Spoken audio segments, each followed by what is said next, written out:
Wow, all I can say is we have the biggest news that's trending right now in Genshin, and trust me, you will be more than happy to listen to these news. We have everything from Capitano's revival to Durin's news, also some scoop about the Fatui Harbingers along with Dottore, and it's nasty. Most importantly, we have an almost sort of confirmed timeline from 6.0 to 6.4, so buckle up, you're gonna get the best Nodkrai news. So before getting into that, I have to address two things. Number one, the face cam videos. Yeah, recently I've been publishing face cam videos and I'm really happy to see that people are loving it, and I'm so thankful for having your love and support. I just want to say you guys are the best, and I'm fortunate enough to have you guys help me and improve myself. So yeah, face cam videos will be on more intensity in the future along with news. And number two, the giveaway. If you'd like to enter the 2 Vulcans giveaway that I've been doing since 4 years, click the link in description. All you gotta do is perform few more clicks, and trust me, this is free, and the more steps you do, the more chances you have to win. So yeah, I just wanna say subscribe if you'd like to see me giving more facecam takes along with staying updated on the Genshin news like these. So starting with the 6.0 banners, timeline, and Capitano's revival news. According to latest speculations, as we all know, in 6.0 we're heading to Nodkrai, but where specifically? Well, we might be heading to a town and an island, and interestingly, this island will have multiple layers of environmental changes that will be based on your dynamic timelines. For example, weathers like rain, summer, winters, etc. Now, for banners, we might be getting a male character. Yes, you heard me right. Genshin for the first time may be releasing a male character in the beginning of a region. Now, talking about his appearance and his role, he seems to have light gray hairs and has an appearance of a European sort of tall male, and most importantly, he seems to be mature by age and battlefield experience. Now, for another character, we might be getting a female daughter from the Frost Moon Science who might be a sexy Geo female character. Yeah, that's what they've literally speculated. As for her role, she's said to be a pseudo DPS with crystalline based Geo reactions.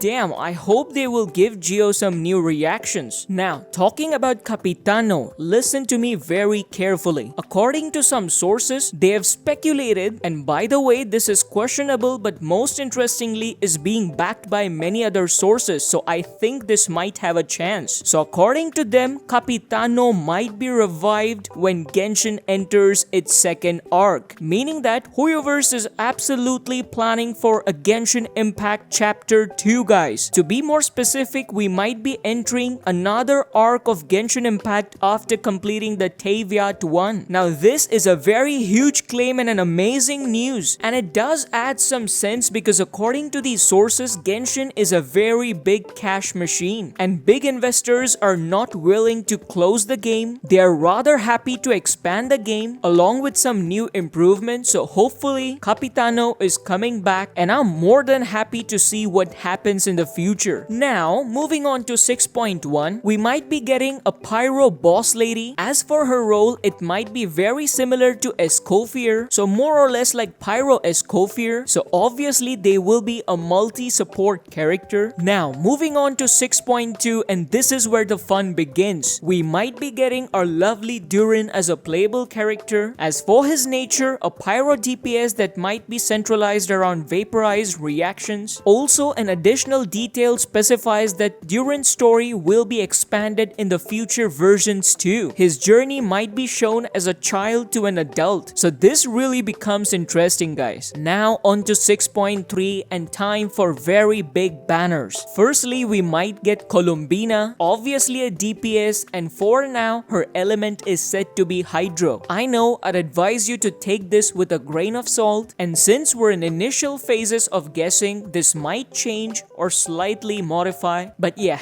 do keep this in mind. Now, her role, a very unique Hydro support character with unique reaction and unique mechanisms that will be far more transformative than any other Hydro character we've ever noticed in Genshin. This does sound like a huge claim, but hey, it's Columbina. Now for the second half, we might have another divine character, a goddess, a fairy? Something like that. For her nature, there's a confusion between Anemo and Hydro. Now, here I think if Columbina is Hydro, then no way. This divine fairy will be Hydro too. She has to be Anemo if we take these speculations. Now, for her role, she might be Anemo Nilu, which means an excellent support and a really powerful character. Now, for 6.4 or 6.5, there's no specific mention, but I suppose if Columbina is in 6.3, then there's no way Varka will be in 6.4, so let's count it as 6.5. So in this patch, it's time for Varka to become playable. His element, Anemo, identity, DPS, and the biggest member of Favonius Knights. Damn, that's a big load of interesting news and info. And finally, moving on to important news about Dottore and Columbina. Sources say Columbina is very important for the future of Genshin. Now, there's mentions of her being a lunatic person who just loves to fight with people. We will get an emotional angle to witness for Columbina, and there's something very important happening with Dottore. I think it's related to the research of the delusions that might turn capable of even challenging the gods. Damn, these lore bombs are really huge. Now, it's been advised to wait for the version 5.8 live stream. Hoyoverse is going to make some big announcements in that, so don't forget to hop in. We'll be doing that live stream. Just bring your popcorn and some interesting news that you have, and we'll discuss everything together. So that's basically it for today's video. I just covered some very big and trendy topics that are going in Genshin, and do note these are proper speculations, so do let me know in the comments what are you excited for, and I'll see you all in the next video with some interesting reactions and news. Until then, stay safe and stay picky.